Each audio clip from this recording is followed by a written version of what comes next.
Slay the Spire 2 is praised as the best roguelike deck builder by far, a true successor to a genre-defining game. Yet, just weeks after launch, some players are calling it a dead game. How can a title with millions of estimated players and overwhelmingly positive reviews be dead? I spent dozens of hours climbing the spire, battling new enemies, and crafting decks to find out, is Slay the Spire 2 already fading, or is it just another case of internet hyperbole? First hour, the case checks out. The core loop is instantly familiar and incredibly deep. You pick a character, build a unique deck by choosing cards after battles, manage relics, and make tough decisions that shape your run. Like its predecessor, it's designed to siphon away productive hours with its having fun agenda, as one reviewer put it, which is exactly what fans crave. The new characters, like the Regent, bring fresh mechanics, while familiar faces such as the Ironclad feel refined and exciting. This is why many players, myself included, found it instantly addicting. It truly feels like a natural evolution of the formula, delivering on the promise of more Spire. Real quick, most gaming channels pad their reviews to 20 minutes. I keep mine short and honest. If that's your thing, subscribe. Okay, back to it.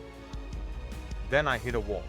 The game's perceived difficulty, or rather, its balance, forms the first crack.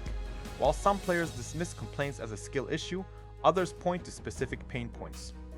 I encountered a frustrating boss, the Waterfall Guardian in Act 1, which scales a buff that deals massive damage upon death.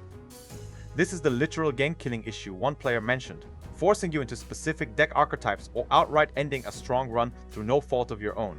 The game also noticeably punishes slow decks, making certain strategies feel underpowered, especially as you climb the ascension levels. This is where the engaging, thought-provoking gameplay can turn into sheer frustration. Here's what nobody's mentioning. The dead game, narrative circulating on Reddit, claiming a 1% player loss in a week, is a classic case of taking early access woes and exaggerating them for drama. The truth is, Slay the Spire 2 still commands millions of estimated players. The actual key detail here is the nature of the complaints.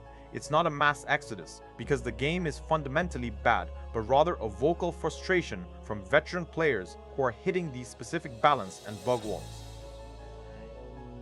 They aren't abandoning it because it's boring, but because specific elements are currently broken or unbalanced, particularly at higher difficulties.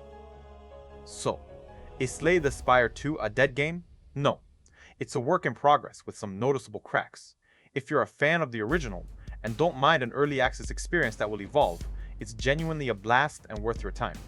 If you expect a perfectly polished successor, wait for a few more patches to address the frustrating balance issues. If this helped, drop a like and subscribe. See you in the next one.